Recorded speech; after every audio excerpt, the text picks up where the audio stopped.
नमस्कार. माफ करा, मी इतक्या सुंदर आणि उत्कट स्वरांमध्ये खंड आणला, पण त्याशिवाय आपण या स्वरांच्या इतिहासात डोकावू शकत नाही. काळाबरोबर वाहत आपण जरी कुठेही येऊन पोचलो ना, तरी या स्वरांची किमया आपली साथ सोडत नाही. 1 एप्रिल 1956 सकाळी 8:45 हे सूर पुणे आकाशवाणीवरून संपूर्ण महाराष्ट्रात दुमदुमले. वाल्मिकीचं रामायण गीतात गुंफणाऱ्या आधुनिक वाल्मिकीचे शब्द सुधीर फडके यांनी स्वरबद्ध केले आणि एक नवीन रामायण जन्माला आलं. हिंदू संस्कृतीचा हा अमूल्य ठेवा आजवर अनेक कला प्रकारातून प्रकट केला गेला. लेखणीचा उगम होताच तुलसीदासांनी हे रामायण शब्दात गुंफलं. मग कुणी नृत्यातून ते लोकांपुढे आणलं, तर कुणी काव्यातून. असंख्य कला प्रकारांना वेळ लावणार असं हे रामायण आकाशवाणीवरूनही प्रसारित व्हावं हे स्वप्न पाहिलं सीताकांत लाड यांनी. गदिमांचे शब्द आकाराला आले, बाबूजींनी स्वररचना गुंफली आणि जन्माला आलं गीत रामायण.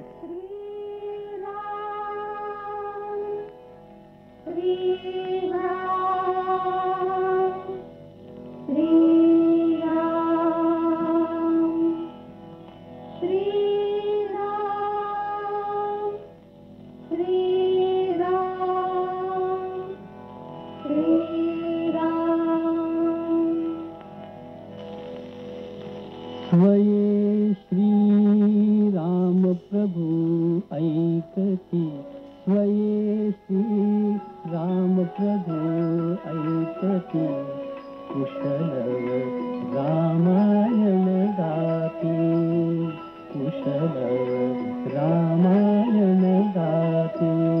स्वये श्री राम प्रभु ऐकती, स्वये श्री राम प्रभु ऐकती, कुशल रामायण गाती, कुशल रामायण गाती. कुमार दोघे एक वयाचे, सजीव पुतळे रघुरायाचे. कुमार दोघे एक वयाचे, सजीव पुतळे रघुरायाचे. पुत्र सांगती चरित पित्याचे, पुत्र सांगती चरित पित्याचे. ज्योतीने तेजाची आरती, ज्योतीने तेजाची आरती. कुशल रामायण गाती, कुशल रामायण गाती. आज या दृकश्राव्य माध्यमातून तुम्ही मला पाहताय, ऐकताय, पण या माध्यमालाही ओढ आहे ती त्याच गीतरामायणाची. 1956 साली प्रसारित झालेली ती गीतं आज आठवणी म्हणून आपल्यासमोर सज्ज आहेत. आणि त्या गीतांना दृश्यात गुंफण्यासाठी चित्रकार JS पोफळी यांची अतिशय बारकाईनिशी टिपलेली चित्रही आहेत. मला आता वाटतं की एवढ्या सगळ्या लवाजमासोबत आपल्याला थोडंसं मागे जायला काय हरकत आहे. अहो, गीत रामायणाच्या इतिहासाचं एक एक पान आज आपली आठवण सांगण्यासाठी आतुर झालंय. फुला परीते उठ उमलती, सुगंध से स्वर भुवने झुलते. फुला परीते उठ उमलती, सुगंध से स्वर भुवने झुलती. कर्णभूषण कुंडल झुलती, कर्णभूषण कुंडल झुलती. संगती वीणा झंकारती, संगती वीणा झंकारती. कुशल रामायण गाती, कुशल रामायण गाती. 7 स्वरांच्या स्वर्गामधून नवरसांचा नव स्वर धुरी. 7 स्वरांच्या स्वर्गामधुनी नऊ रसांचा नऊ स्वर्गुनी यज्ञ मंडपी आल्या उतरी यज्ञ मंडपी आल्या उतरी संगमी श्रोते जन्नाहती संगमी श्रोते जन्नाहती कुशल रामायण गाती कुशल रामायण गाती स्वये श्री राम प्रभु ऐकते स्वये श्री राम प्रभु ऐकते कुशल रामायण गाती कुशल रामायण गाती. लवांकुशाने आपल्या पित्याला म्हणजे प्रत्यक्ष श्री रामचंद्रांनाच त्यांचं चरित्र ऐकवलं. म्हणजे खरं तर लहान तोंडी मोठा घासच. आज एवढ्या महान कार्याला स्पर्श करायचा म्हणजे आम्ही थोडेसे बुजलोच आहोत. म्हणूनच लवांकुशाच्या आत्मविश्वासाने आम्ही गीत रामायणामागे दडलेल्या आठवणींच्या कोशात तुम्हाला घेऊन जात आहोत.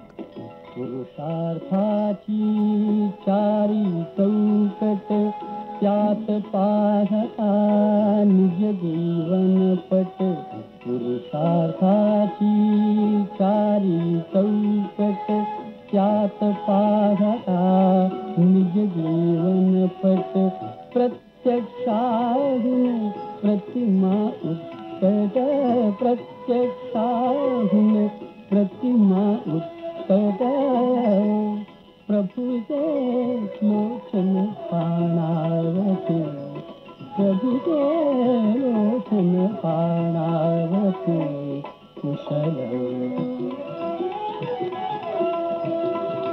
कुशल रामायण गाते सामवेद से बाळ बोलती सर्गामधुनी सर्ग चालती सामवेद से बाळ बोलती सर्गामधुनी सर्ग चालती सचिवमुनी जन तुला डोलती सचिवमुनी जन तुला डोलती आसले गाणी ओघळती आसले गाणी ओघळती कुशल रामायण गाती कुशल रामायण गाती सोडून आसन उठले राघव उठले राघव सोडून आसन उठले राघव उठले राघव उठून सवलती अपुले शैशव अपुले शैशव उठून सवलती अपुले शैशव अपुले शैशव पुत्र भेटीचा घडे महोत्सव पुत्र भेटीचा घडे महोत्सव परिगो उभयानच माहिती परिगो उभयानच माहिती कुशल रामायण गाती कुशल रामायण गाती स्वये श्री राम प्रभु ऐकती स्वये श्री राम प्रभु ऐकती कुशल रामायण गाती कुशल रामायण गाती. शरयू तीरावर वसलेल्या अयोध्या नगरीचं वर्णन गदिमांनी एखाद्या सुंदर चित्राप्रमाणे आपल्या डोळ्यासमोर उभं केलंय. आज आपण चित्राने सजलेल्या या गीतांची अनुभूती घेता घेता आकाशवाणीवर ऐकलेल्या मंदाकिनी पांडे आणि प्रमोदिनी जोशी यांचे स्वर ऐकणार आहोत. हो, पण या दुर्मिळ आणि सुंदर शिल्पाचा आस्वाद घेण्यापूर्वी आपण भेटणार आहोत यातील काही शिल्पकारांना. प्रभाकर जोग हे या रामायणाचे सहाय्यक संगीत दिग्दर्शक आणि व्हायोलिन वादक. आज ते त्यांच्या या वयात त्या काळातील म्हणजेच त्यांच्या कुमार वयातील आठवणींना उजाळा देत आहेत. मी तर 23 वर्षाचा होतो. मी भावगीतांच्या साथी अनेक वर्ष करत होतो. परंतु गीतरामायणाचा माझ्या दृष्टीने एक खूप मोठा फायदा झाला की एकतर मी त्यांचा सुधीर फडक्यांचा सहाय्यक म्हणून काम करत असताना संपूर्ण गाण्यांच्या रिहर्सल्स ह्या मी घेत असे आणि त्या माझ्या घरीच चालत असत.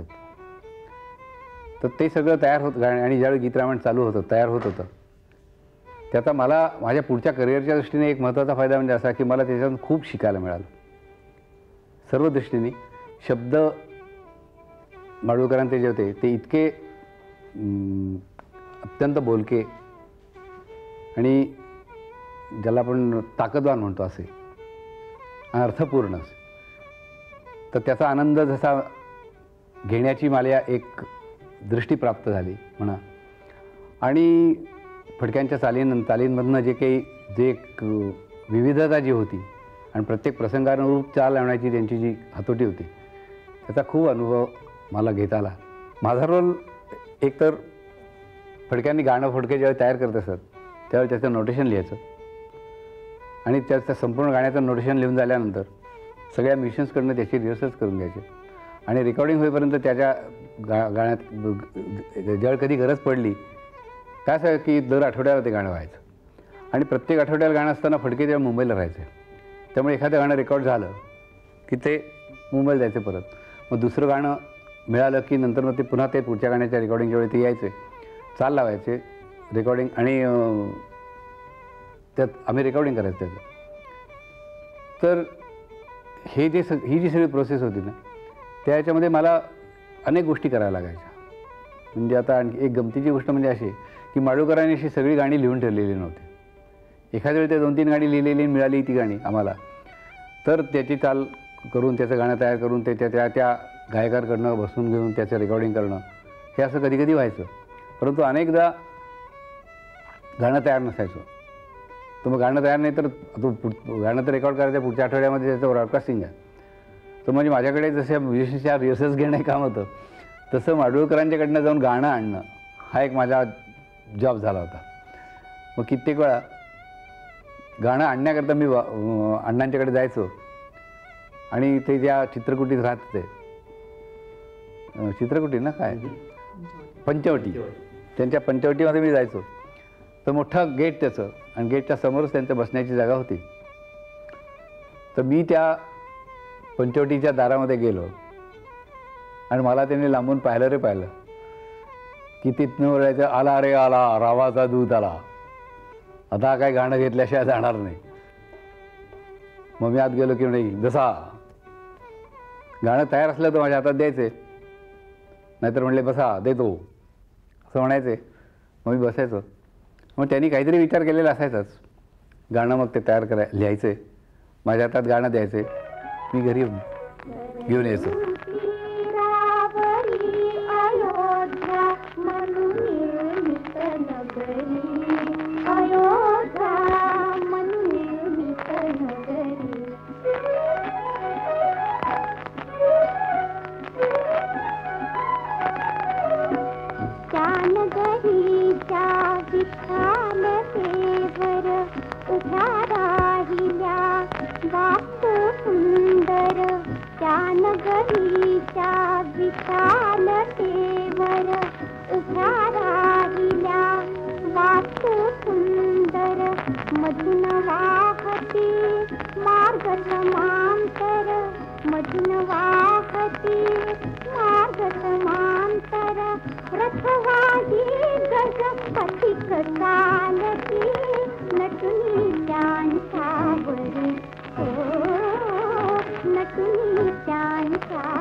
गदिमांनी केलेलं अयोध्या नगरीचं वर्णन पाहताना आपण अगदी थक्क होऊन गेलो ना.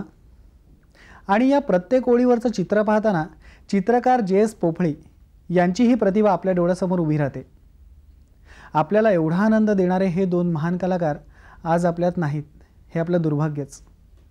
पण सृष्टीच्या नियमांना कोण मोडू शकतं. आणि असं असतं तर सर्वांना सुखात ठेवणाऱ्या राजा दशरथाच्याच घरी दुर्भाग्य का नांदलं असतं. कौसल्याचं काळीज का भरून आलं असतं?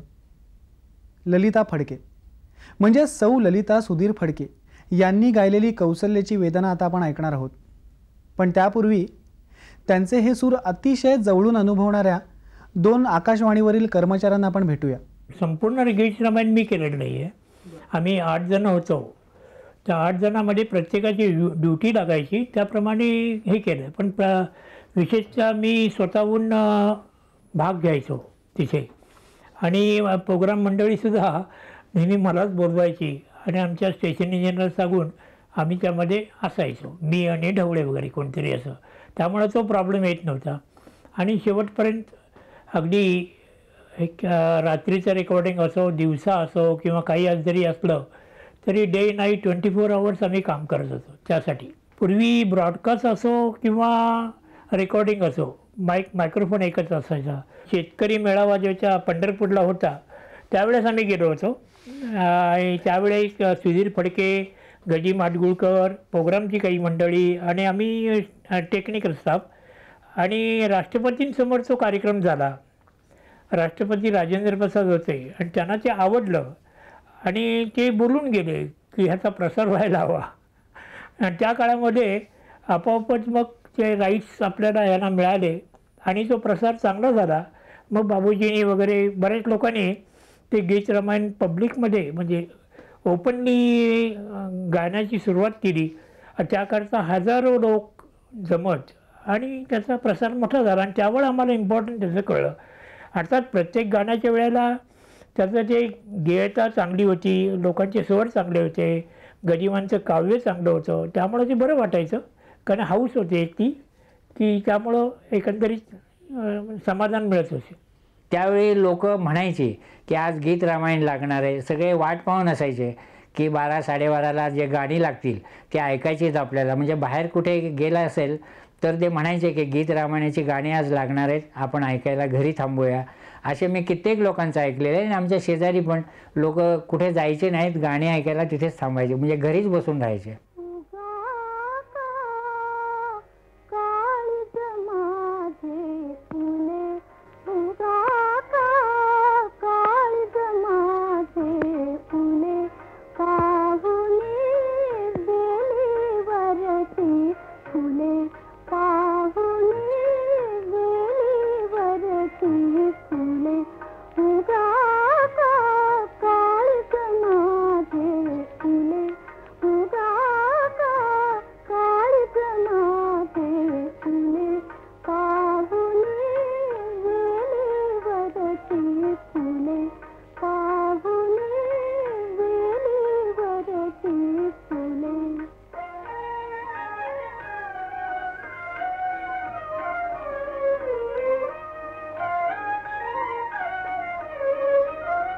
कधी नव्हे ते मळले अंतर, कधी न शिवला सवती मत्सर. कधी नव्हे ते मळले अंतर, कधी न शिवला सवती मत्सर.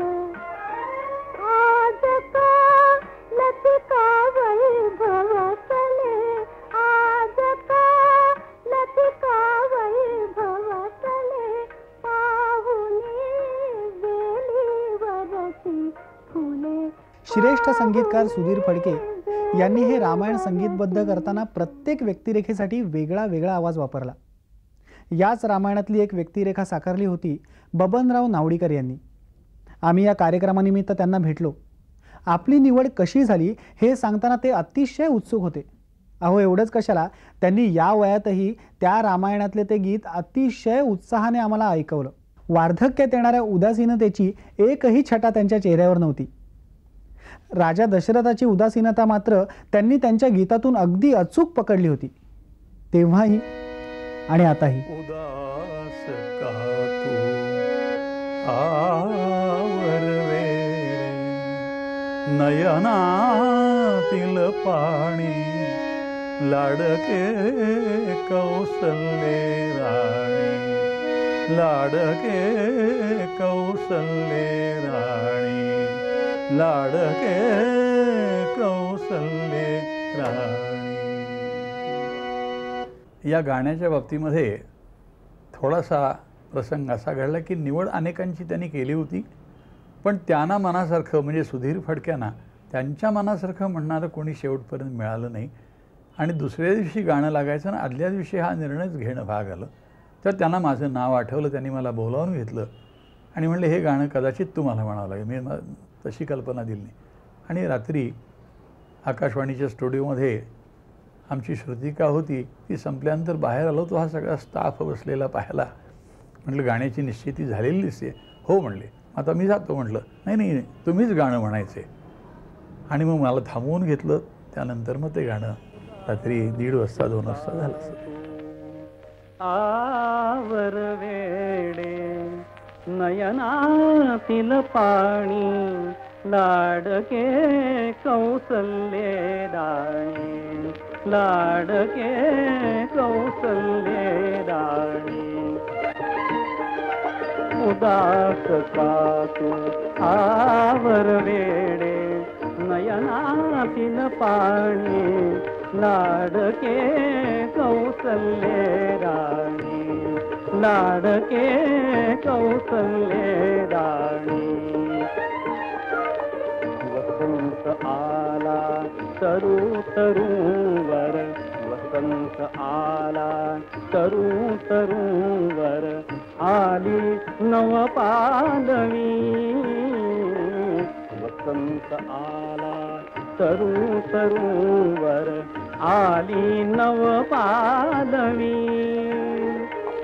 मनात माझ्या उमलून आली मनात माझ्या उमलून आली तशीच आशा नवी मनात माझ्या उमलून आली तशीच आशा नवी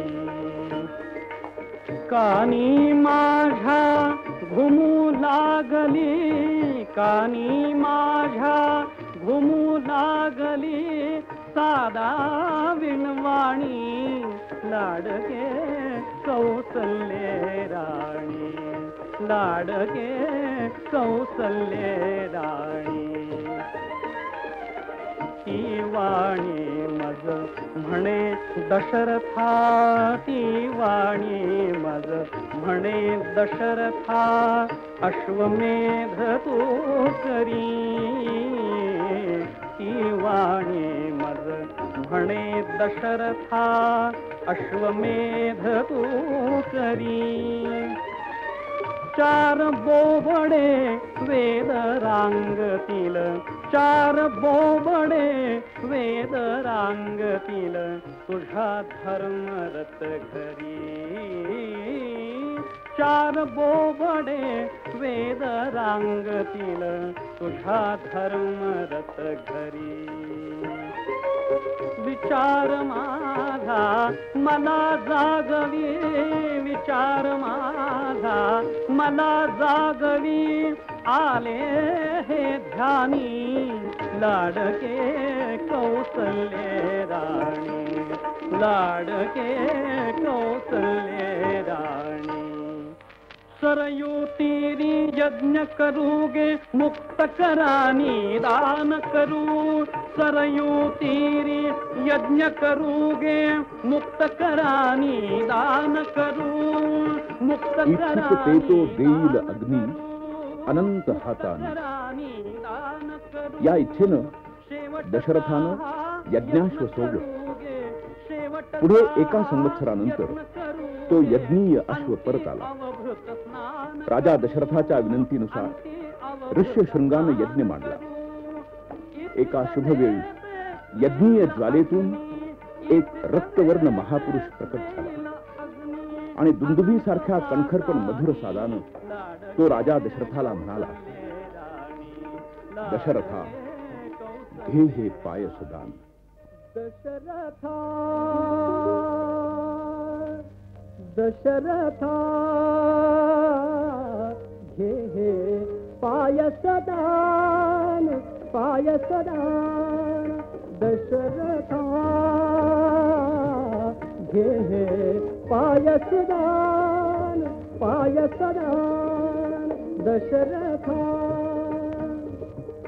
तुझ्या यज्ञी मी प्रगट झालो, तुझ्या यज्ञी मी प्रगट झालो, हा माझा सन्मान दशरथा दशरथा दशरथा घे हे पायसदान दशरथा तव यज्ञाची होय सांगता, तव यज्ञाची होय सांगता, तृप्त झाल्या सर्व देवता, तृप्त झाल्या सर्व देवता, प्रसन्न झाले नृपा तुझ्यावर, प्रसन्न झाले नृपा तुझ्यावर. श्री विष्णू शेवटी यज्ञपुरुष राजा दशरथाला म्हणाला, कृतार्थ दिसती तुझी लोचने, कृतार्थ मीही तुझ्या दर्शने, दे आज्ञा मज नृपा. मीही याच भावनेने आपली आज्ञा घेतोय. राम राम. वये श्रीराम प्रभो ऐकते, कुशल रामायण गाती, कुशल रामायण गाती.